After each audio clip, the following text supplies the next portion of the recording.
SDC Pahara. 100% attendance, Mr. Chairman. There is a quorum. Thank you, Mr. Secretary.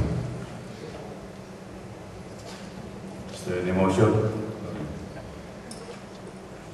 Rizal.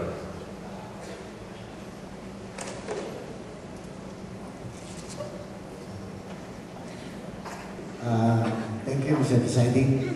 I move for the suspension of the House rules to give way to a very important agenda of today's regular session. Is there any objection? Hearing none. The House rules are hereby suspended. To give way to the State of City Address, the Honorable Mayor Robert Bobby Eusebio.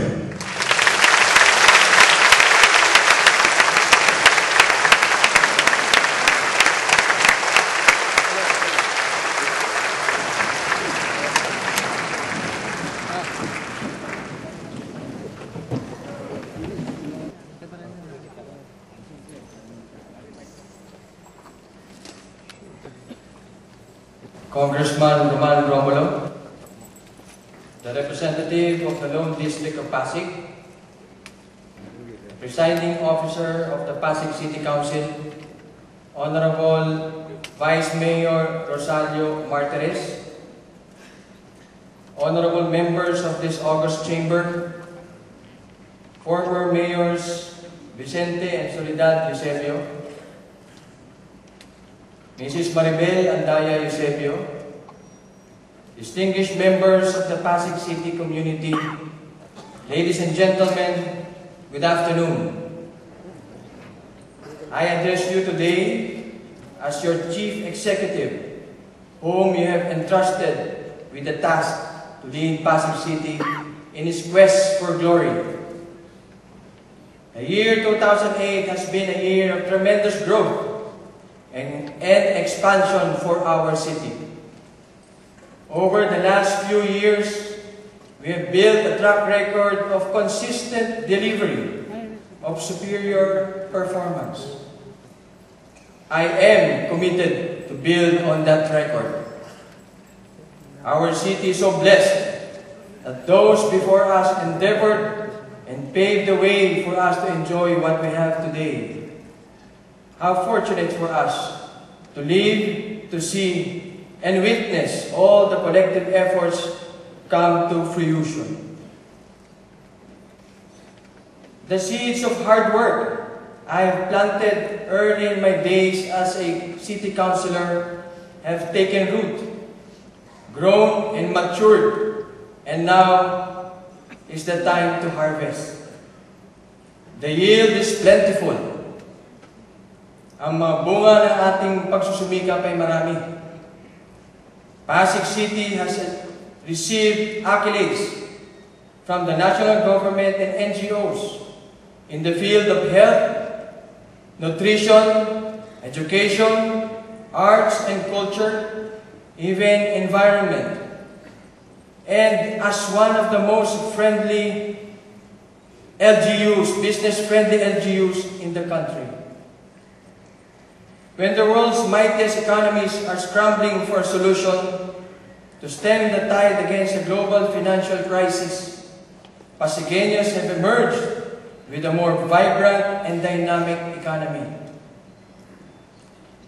I am proud to report that while other cities are burdened by scarcity, modesty aside in this part of the country, Pasig City is enjoying prosperity by posting record growth in its financial standing, having been named most financially liquid local government unit in the country by the Commission on Audit.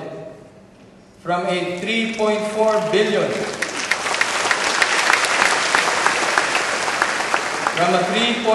billion budget in 2006, the Pasig City government has dramatically increased its budget to 4.5 billion No small feat during these troubled times indeed. Complementing the city's consistent financial growth is the steady increase of business investors recognizing Pasig as the center of progress and reliable public service. Aside from the 14% increase in new businesses that have opened in our cities, realty firms such as Rockwell, DMCI, Philinvest, Ayala Land, SM, and a host of other investors have shown great confidence in Pasig and this leadership as a dependable partner in their business endeavors. These established firms, along with the countless startup businesses, are recognizing our city not only as a safe and conducive haven to further their business, but also as a center of growth, where tradition and old values thrive hand in hand with progress. Pinatutunayan ang pagtitiwala ng mga negosyante na ang Pasig ang tunay na sentro ng pag-asenso.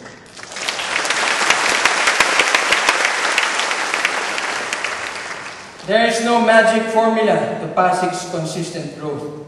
It is simply anchored on hard work, dedication, and determination.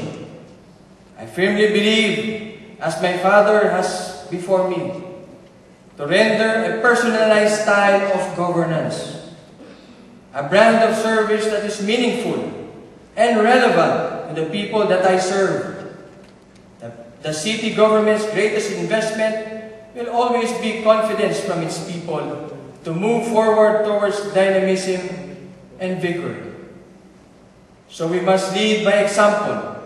With our Servicion Totoo approach to development, this is the best economic stimuli we can put in place to further our development.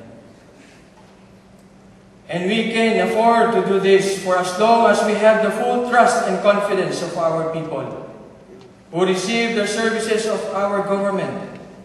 This is Pasig City's cycle of service. Allow me then to report to you our major achievements for the last 750 days of our incumbency that have made remarkable impact on the lives of the Pasigueños.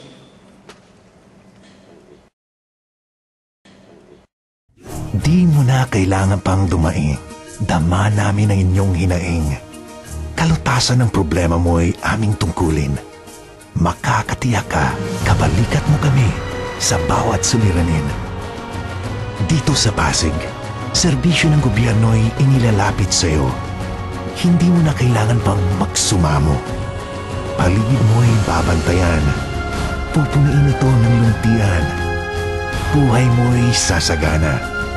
Wala ka nang hahanapin pa. Kasama mo kami sa pagunlad. Serbisyong dalay para sa lahat. Wala nang iba pang lugar kung saan ka liligaya. Walang duda, lahat ay nandito na. Masaya talaga sa Pasig. Sa Pasig, masaya talaga. I love Pasig.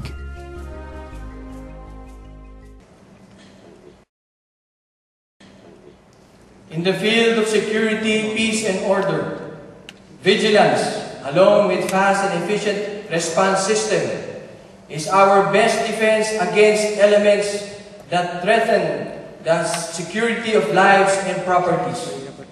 To increase response time against emergencies, disasters, and crime, we have set up the Centralized Emergency Command and Control Center, serving as the city's nerve center.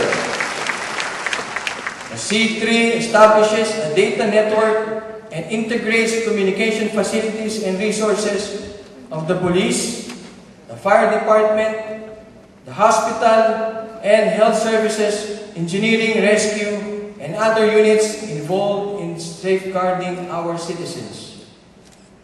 To complement the C3, we have enlisted the aid of 3,000 Pasig Security Group volunteers from different barangays and